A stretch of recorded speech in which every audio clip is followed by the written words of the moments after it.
hate the taste of water. How do you not like taste of Mark water? and I don't like the taste of water. The other founder of Primal Kitchen, like neither of us. We're like, ugh.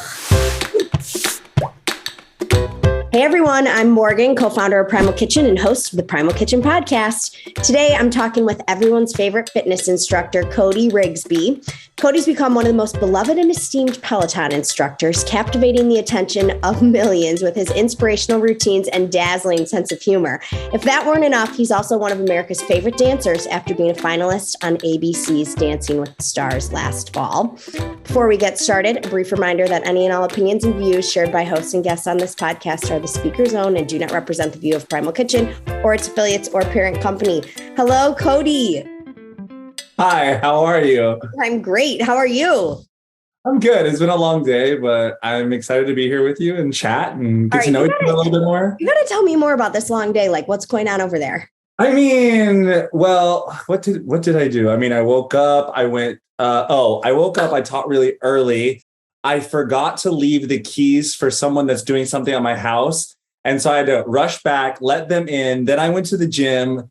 Then I had another meeting, and then we were doing rehearsals because we're about to open up the studio soon. So we did rehearsals with like people in the studio and the lights and the camera and the action and all that stuff. And then I came here. Yeah, so you're exhausted, basically. Yeah, it's a day in the life. It's a day in the life. I love it. So, okay, speaking of the life, like I feel like no introduction could really do you justice because that was a really good one, though. I was like, okay, wow, great. Yeah, no, I mean, that was not even remotely close enough to all the words we could use to describe. But like, I want to know the journey. Like, how did you get here as a famous fitness instructor?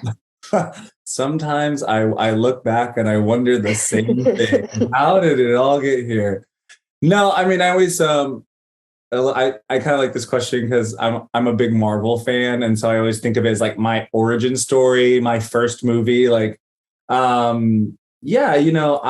was born in Los Angeles, California. I moved to North Carolina with my mom, our 2 dogs, our 3 cats in like a Cadillac 4-door car across the country from Los Angeles to North Carolina. My mom really just wanted a change in life, and she wanted something a little bit more quiet. She wanted something a little bit slower paced after growing up in Los Angeles for her entire life. So we settled and planted roots in Greensboro, North Carolina. I'm really grateful I grew up in the South and had that experience. And I left at 22 after I graduated college from the University of North Carolina, Greensboro, and I moved to New York City in 2009, which was a very challenging time, like coming out of the recession. Yeah. It was just a really interesting time, challenging time. I spent the majority of the first part of my time in New York was just focused on dancing, creating relationships within the dance world. So I started working for a streetwear company that a choreographer by the name of Luam created. And that was kind of my in within the fashion space, but also in the dance world. And then, I focused for 5 years working as a professional dancer where I danced for Nicki Minaj, Katy Perry, Saturday Night Live, Elle Magazine, all these great projects. But I got to a point where I was very unsatisfied. I didn't feel like I was nourishing myself. I didn't feel like I had a purpose. I didn't feel like I felt like I was doing things for other people, but I wasn't creating for myself. And I honestly just took a moment in my life where I was like, I'm going to still dance, but I'm not going to prioritize it as much. And I put out into the world, I was like, I don't know what's next. I don't know what I want, but I need change. And I knew I just like wanted to make money. So I kind of took on all these jobs. I was like waking up every day, working out, cater waitering or waiting tables. And then at night I would go work at this club. And so it was like constantly going. And then, I didn't know what it was going to be, but I put it out into the world and it called back. I was working at this club called The Box, and I was just working in front of the house, but it has this very unique and provocative burlesque show. And the choreographer for that show knew that I was a dancer, and he had a connection through a friend in college that worked at Peloton. And so he received an email like, hey, do you know any do you know any performers that would be into fitness? And fitness was kind of my part of my dance journey because I wanted to like have a good body and book jobs and stuff like that. And so I sent in my headshot, my resume, and I kind of like got the job at Peloton on the spot. They were like, "Hey, okay, you seem cool, and we'll start training next week." I was like, "Great! Like I'm gonna have this cycling job where I can make extra money, or I can make more money, or whatever it is." It was just like about a gig and making coin. And then as I kind of settled into the Peloton atmosphere, I learned more and more what the potential was. That there was a purpose there. That I was like doing good and I was helping people. And so I started to invest more and more in my time into that. And it was really kind of like that preparation that when the pandemic hit, I was kind of ready for prime time. I was ready for the next chapter. And it was, you know, kind of explosive from the pandemic and all the things that came my way. And, you know, including Dancing with the Stars, including great brand partnerships like Primal Kitchen. So here, you know, 8 years later, I think 8 years later, here I am at Peloton still, but like in a completely different space now. Yeah, I'd say. When did you start dancing? Well, I always like loved dancing, but we were too broke growing up. Like I knew my mom couldn't afford classes. And honestly, like I was a little even shy to pursue it because I didn't want to be made fun of. Yeah. So I kind of had to play catch up very quickly. I started taking ballet classes in my freshman year of college. I was 18, 6'2", and taking ballet classes with 12-year-old girls. Stop it. No, I swear to God. And like in North Carolina. In North Carolina, at the Community Arts Center in Greensboro, North Carolina.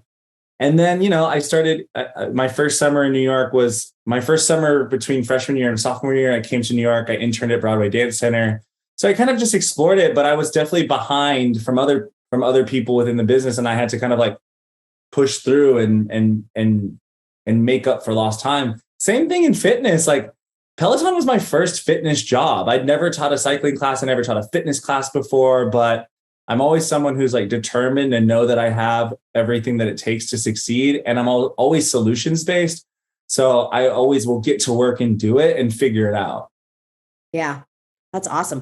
And working out seems like it's been a theme throughout.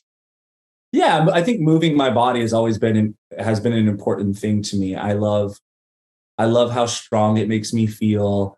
I love how playful it can be also, especially with dance. That's super playful.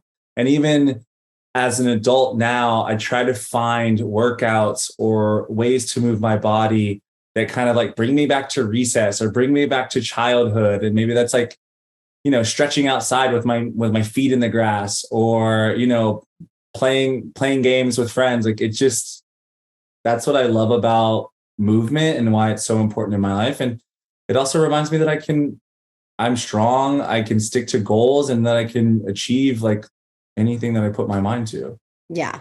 Then maybe that's why your Peloton classes are so fun. Like, yeah, I would hope so. You know, I bring that determination, but I think what makes it fun is just I'm unfiltered. I love to be an open book. And, you know, I think part of that fun is also my purpose. I always want to like make fitness less scary. And I do that through laughter and joy and reminding people that it doesn't have to be so scary. You don't have to be so reserved. You can kind of come into this space as you are, have fun, and discover a new part of yourself.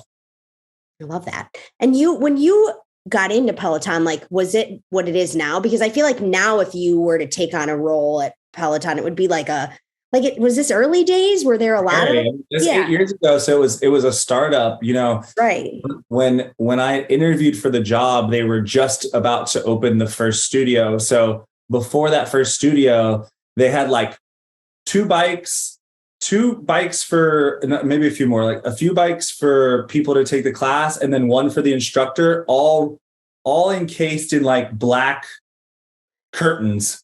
So it was like a very makeshift situation. And then, you know, once I started training and teaching, we were in the studio on 23rd Street, and it was still just a startup. It was still in the beginning phase. It was still like a dream, a hope, aspiration. We knew the potential, but it wasn't guaranteed. Yeah, of course. Yeah. You know. And it's just been such a like rocket ship of a ride, I feel like. Yeah, it's been crazy. Yeah. It's awesome. And the studio is going to be, is it a Peloton studio in New York? Yeah. So we have Peloton Studios New York, and there's Peloton Studios London. We're, getting ready to have guests and members back in the studio, and the new studio is on 31st and 10th, right in Hudson Yards in Manhattan. And it's this great multi kind of discipline studio. You've got your cycling studio, you've got a yoga studio, you've got a strength studio, you've got a treadmill studio. So it's going to be this great kind of mecca for fitness where people can take classes with their favorite instructor, but they can also kind of get this experience that they've had at home, but in this bigger, bolder kind of way. It's almost like I kind of say it's like we're opening our own little our fitness Disney world. I love it. It's so exciting. Yeah. So tell me about your just like, have you always been like just super ripped or was like, no, I mean, or is this something you have to work at? No, I definitely have to work at it. And, we all have, it's so, I feel weird talking about like body or like body image, because as a fitness instructor, people roll their eyes at us like, oh, you work out all the time and you eat great. And so like, there's nothing that you should be worrying about your own body. And, just like everybody else, like I gain weight, I lose weight, I'm sometimes super focused on nutrition. Sometimes I'm not. My mood or times of sadness can really affect my ability to stay focused or nourishing my body. So I've never like naturally been someone with the genetics that's just like always lean and muscular. I definitely have to work at it. I have to be conscious about it. Sometimes I get a belly, sometimes I lose it. It's kind of this constant journey, and no matter what it is, especially getting older, I'm about to be 35 next week. Body doesn't show up like it used to. It doesn't react the way it used to. So I have to kind of be patient with it, loving with it, and accept that I'm not going to have the same body that I had at 25, and that's okay. But it's about learning to love that and learning to accept that. Yeah, I mean, I would think there's almost like more pressure on you being a fitness instructor, like than Yeah, but what I love about like the community that we've built at Peloton is like we've come out the gate with it never being about 6-pack abs, losing 20 pounds, losing a pant size. It's never what we talk about. It's not what the brand is about. It's not what we want to focus on as coaches. It's really about empowering yourself. It's about discovering how strong you can be. It's about proving to yourself that you are strong, wonderful, amazing. And so it is kind of this practice of self-love and a practice of recognizing who you are. So I try to lead by example. And I'm also just like super inspired by everyone's story, that when they come to the table, they're not, of course there's people, I lost X amount of pounds, but most people are saying like, this community got me through a really challenging part of my life, or I've never been happier in my life because of this relationship I have with fitness. So, there's pressure, but I'm kind of comforted by what myself and my colleagues preach, and then also what the community like feeds back to us and affirms.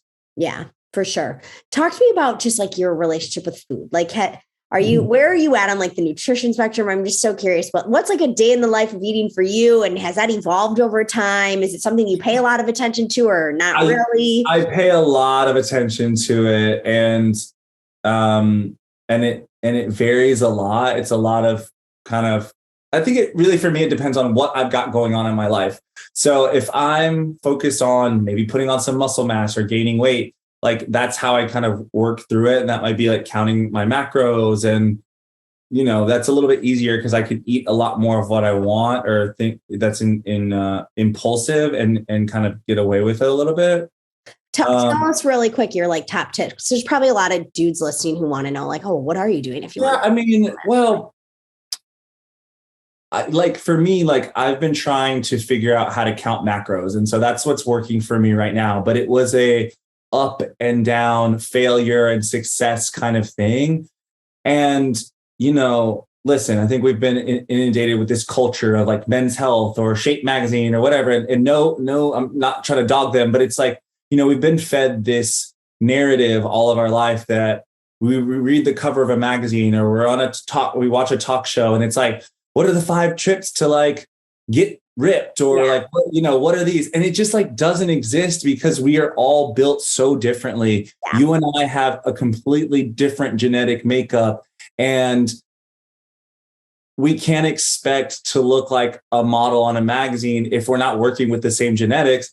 And then on the other side of it, these images that we're fed into also, like, some of these people are enhanced in certain ways. Like real. Yeah.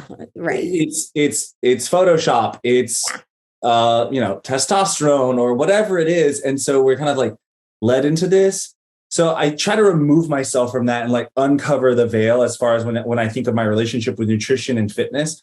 And I think it's a lot of trial and error, and it's a lot of failure and giving yourself the grace to fail.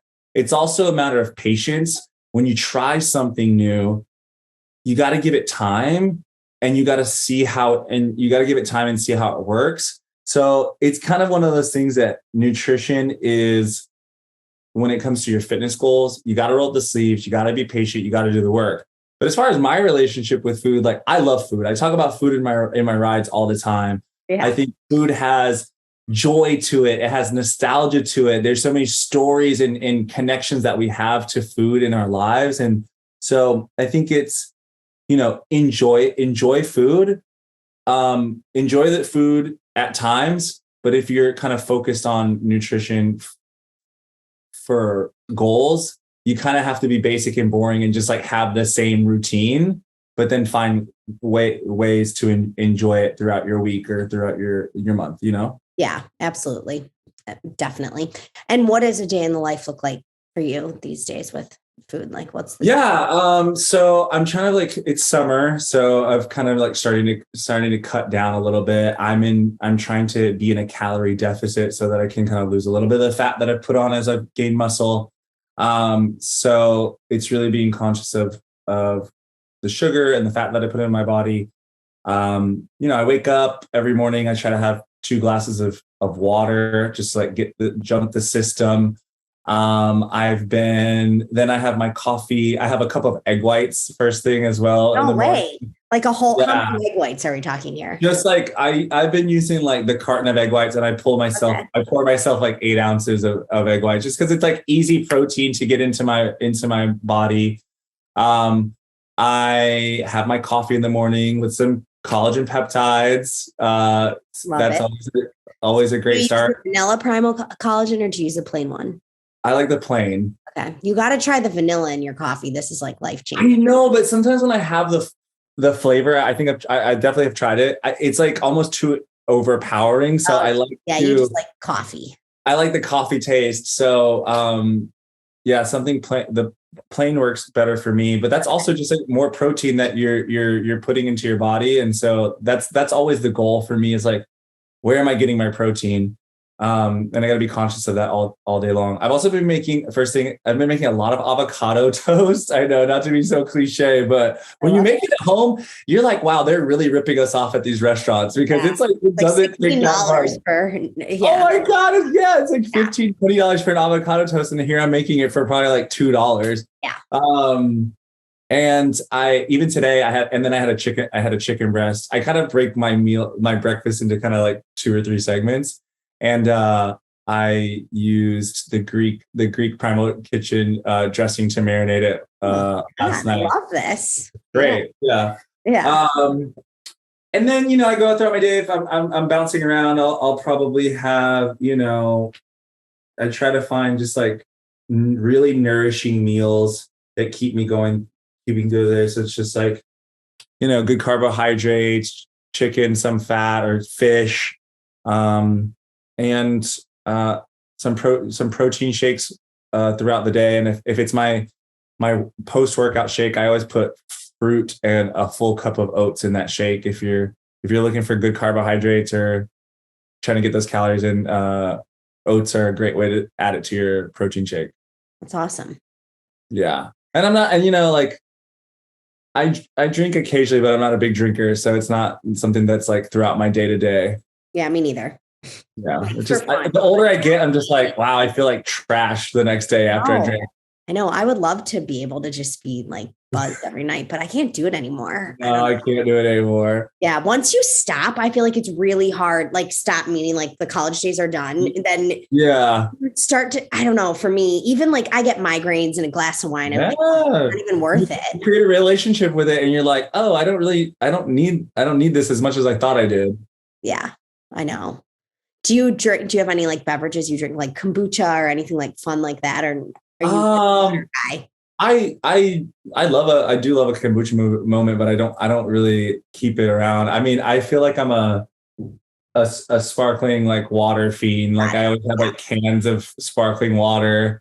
Something tells me that something's going to be wrong with them in like 10 years. I say the same thing. Yeah. I'm like, I know this is like crazy. I'm like, one day they're going to be like, they're like cigarettes and like, we didn't know. And I'm like, what? Yeah, I know. That's like my biggest fear. Cause I just like drink them so often. And like, I know that's not rational whatsoever, but I'm like, something. These can't be this good for me. Like it's, I know. Isn't that such a like lens into the human psychology? Like there has to be something wrong with this. Like this is too indulgent for me to feel okay about this. Yes. I know. Yeah. I'm big into like electrolyte, like pouring. I hate the taste of water. Mark Sisson and I always talk about, I know, I just don't like water. You're one of these people? I don't like water. So I'm always adding, like, I'm big into like adding. Oh my gosh. I had girlfriends growing up who were like, I don't like the taste of water. I'm like, how do you not like taste of water?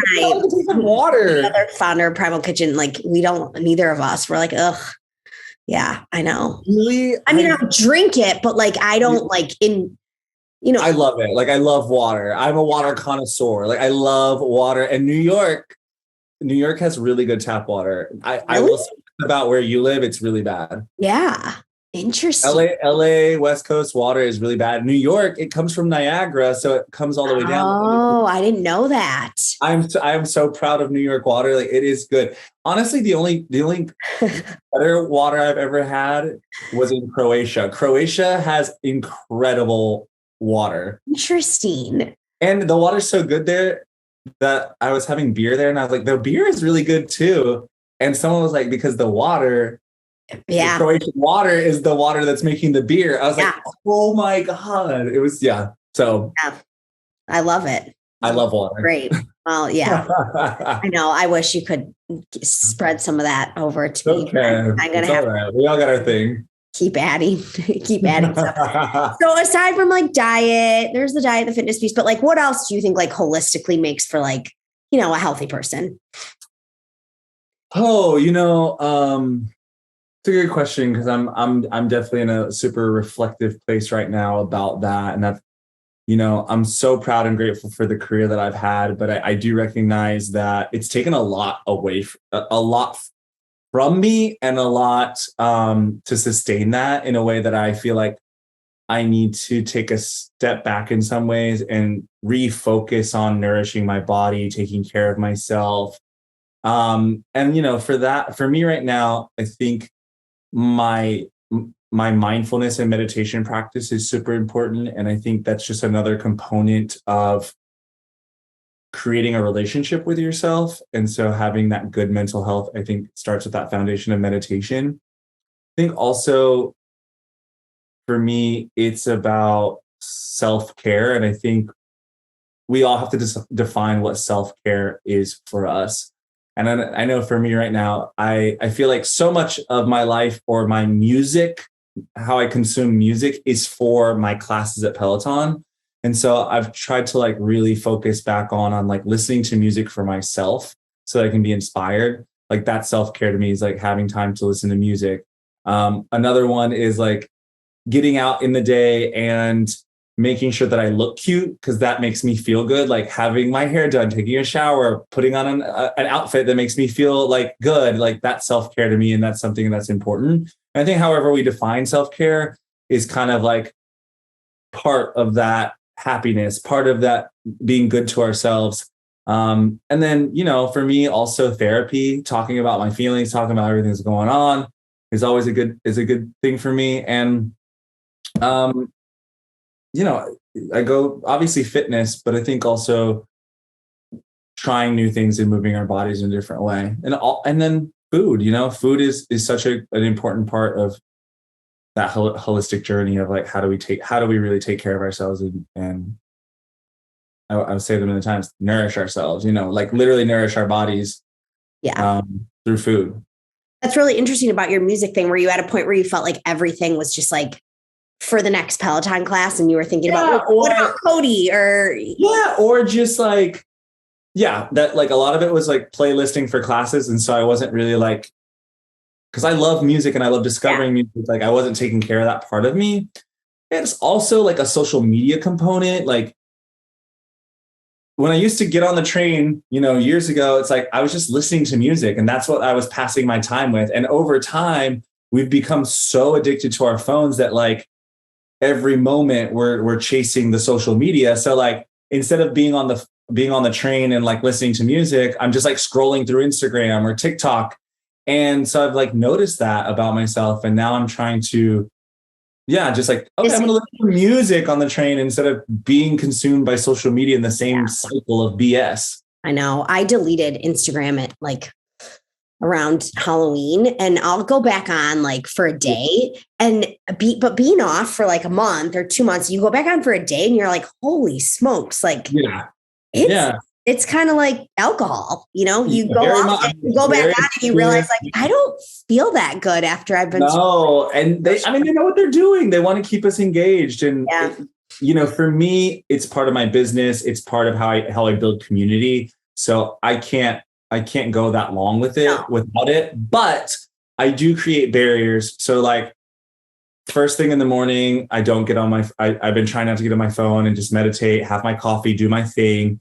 And then I've also tried to limit the days that I'm on it. So maybe it's like a Monday, Wednesday, Friday that I'm on Instagram, but the other days and including the weekend, I delete the app. So it's not compulsive.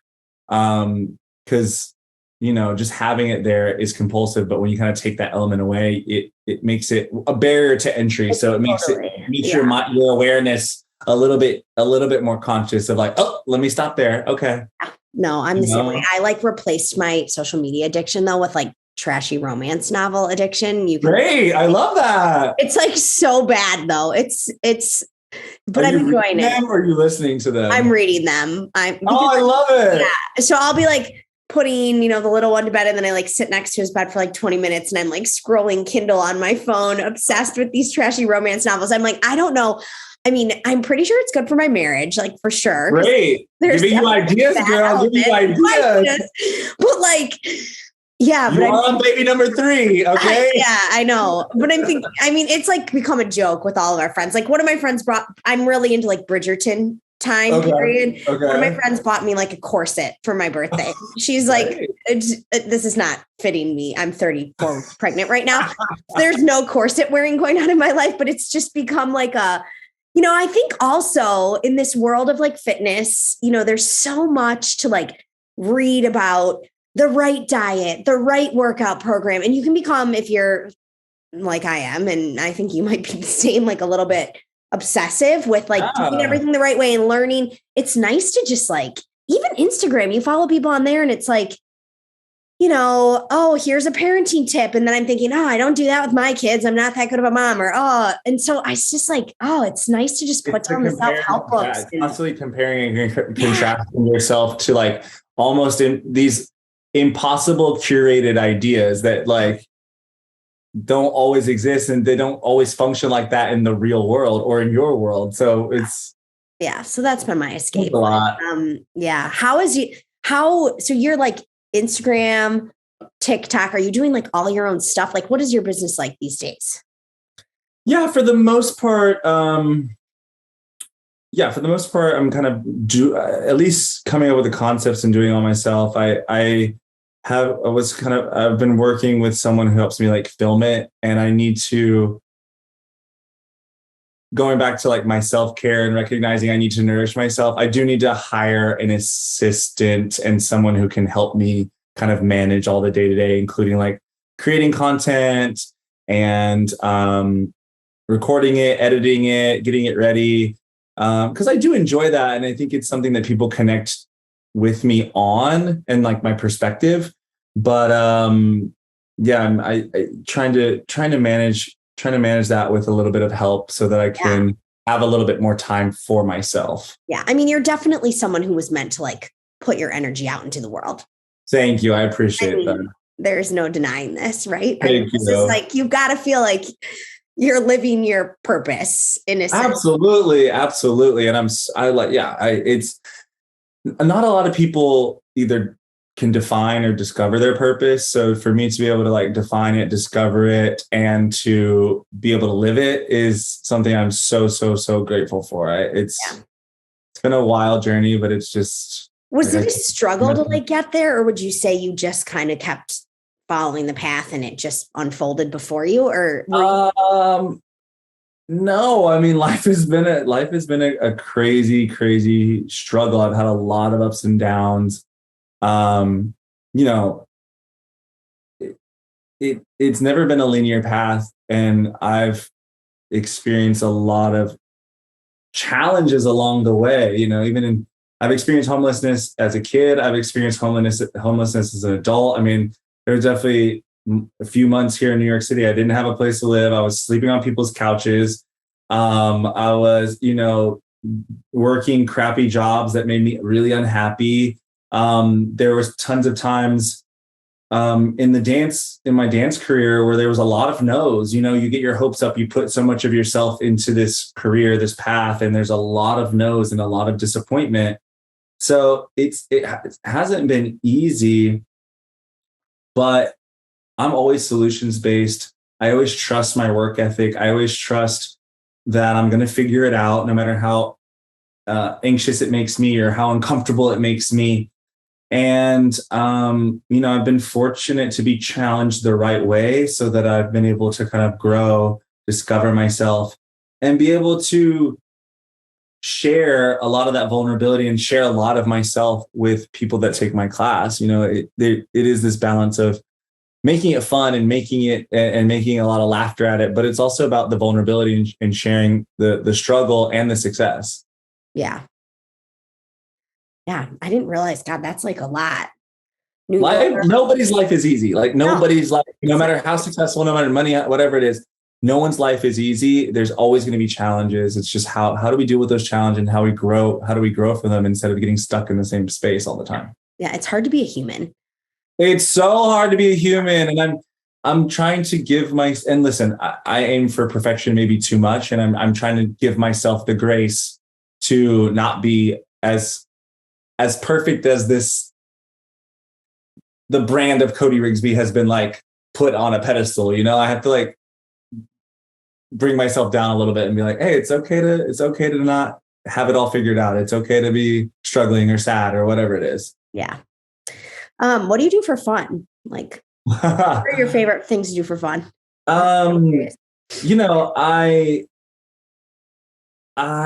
love being with friends, being social. For me, that feels like family time. I've, created this great friendship family that's here. So that always makes me feel rooted and feels good. I love to go out dancing. I love to be at a club. I love to listen to music. It's a sense of like freedom and expression for me, and just like fun, like I love to be on a dance floor and listen to music, which was really hard to cope with during the pandemic, like not having dance floors and clubs to go like, express myself that way. When I have time, I do love to cook, but I'm on such autopilot with cooking that it sometimes doesn't get as creative as I want it to be. It's just like, okay, let me get this like chicken breast out of the kitchen, out of the fridge and put in the air fryer, stuff like that.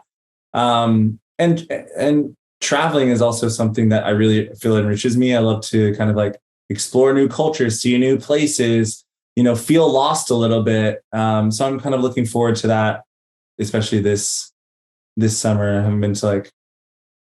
I haven't traveled a lot, so it's gonna be good to do that as well. Yeah. Any big upcoming trips?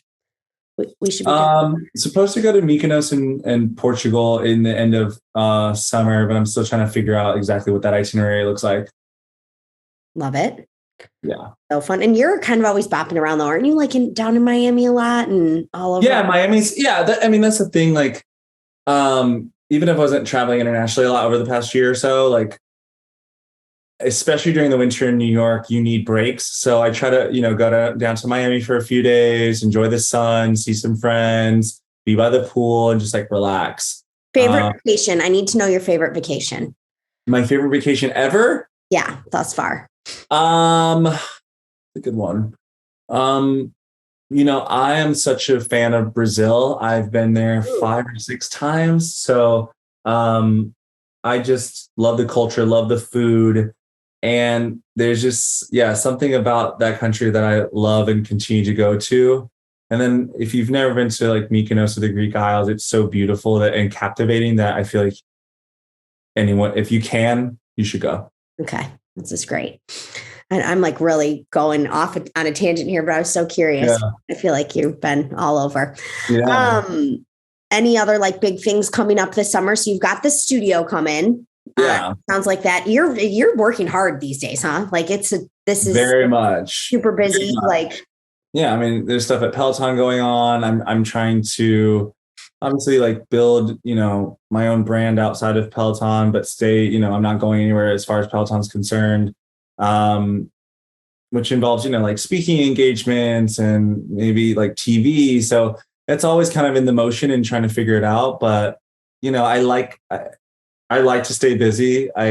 Being idle is kind of weird for me. And I don't know. It's just kind of always how I've been. But yeah, life is busy, but I'm going to try and take some time for myself this summer, enjoy life, travel a little bit, spend time with friends, connect in that way. So yeah. That's great. And can you just tell me about Dancing with the Stars? Like, what was that like? It was a very unique experience. Wow. And, I am so grateful for it. I'm so glad that I did it. But if someone were to put a large sum of my money and say, you got to do it again, you got to do it a second time, I'd be like, absolutely not. I'm not doing it a second time. Yeah. It's just that it was so cool, but it was also just like so challenging, so isolating. Like I was in LA away from all my friends, away from all the people that mattered to me, in a life where I was literally working 7 days a week for 3 months. I went from Labor Day of 2021 to Thanksgiving of 2021 with 0 days off. And that is not an exaggeration. And I'm not trying to be like, no days off, like literally I had 0 days off because you're rehearsing 7 hours a week. I was teaching Peloton classes at the same time. There's press. There's this. Take a break from teaching? No, I was teaching. Oh my God. Out in I think Venice, or I think that's wrong. They made a showroom into a studio for me, and I was teaching classes from LA like 3 days a week on top of that. So, physically I was exhausted because there was such a high output of it all. And I didn't have time to take care of myself. Like I was eating so poorly. I wasn't working out. I wasn't like lifting weights. I was just like dancing and teaching my cycling classes. So it was so much work. It was just like so much, but so rewarding in the experience. So rewarding in the ability to kind of tell some of the stories that I was telling. I told, a story about my mom. I told a gay love story. I told a story about my best friend passing from addiction. So I got to really tell these great vulnerable stories of myself that hopefully inspire other people while, learning, a new skill or fun dances and putting on cool costumes. And, it was a unique and fun experience, but it was also so much work, Yeah. And it sounds like a lot of cardio if you're like, oh my goodness. Yeah, that's all it was. Oh my God. Yeah. That just is like exhausting. Burnout. What did you do after? Were you like, I need to decompress. I'm not moving for a month. Or like, how did you come down? Well, it was kind of like, I knew I had to come back. Like everyone at Peloton was waiting for me to kind of go back to my normal schedule. So I wanted to show my gratitude to all the Peloton members who showed up for me. So I taught for a few weeks. I went away on a little bit of a vacation. I came back for the holidays, and then I went away to Puerto Vallarta for a week in the beginning of the new year. So, I took care of myself in some ways. I think truly this summer is kind of like my reset and like taking care of myself. Yeah. Even I know that sounds like, what do you mean? That was 6 months ago. I'm like, I still haven't fully recovered. Yeah. No, I can see that. Yeah. You need like a maternity leave from that. I need a sabbatical, to be honest, but I'm not ready for that quite yet. Yeah, no, I hear you. Okay, I have like 2 questions for you. I know you're a Primal Kitchen fan. We have loved everything we've done with you. It's been super fun, and you bring like such a hilarious element to the brand that everyone on the team internally is like just really, we get really excited about. And the amount of feedback we got, like we've done ad campaigns with huge agencies. And then we do like these Cody Rigsby partnerships, and they just people are just so excited and they think they're so funny. And it's just been really fun to work with you. But if you were a Primal Kitchen product, what would it be? If I was a Primal Kitchen product, which would I be? Probably the steak sauce. I know that's really random, but tell me more. I don't know. I'm a saucy individual, first and foremost. I love it. I also just love the taste of it. I am one of those trashy people that no matter how good the steak is, I still want steak sauce. So I'm a little trashy, and I'll own that. So no problem there, No judgment. Yeah. I'm saucy, I'm trashy, and I'm surprisingly delicious. Yeah, this is great. This is a good one. That might be my favorite answer yet. Okay, this is one I ask everyone. I'm just curious, and you're a pretty open book, so I'll be curious what I can get out of you. But what is something that no one knows about you? Oh, I think that so many people put myself and my colleagues at Peloton on a high pedestal, and we're kind of seen as these, and I hope I don't sound like a narcissist saying it, but these heroes, and people come to us for really challenging times in their lives. And I think it's a matter of saying we're also super imperfect, and we don't have a lot figured out. I don't have a lot figured out. And I'm just giving myself grace to accept that and to kind of move forward and move on. I don't know if that answered the question exactly how you want. I love that. First of all, I don't think if you're calling out maybe this sounds narcissistic, that you could possibly be a narcissist. I know.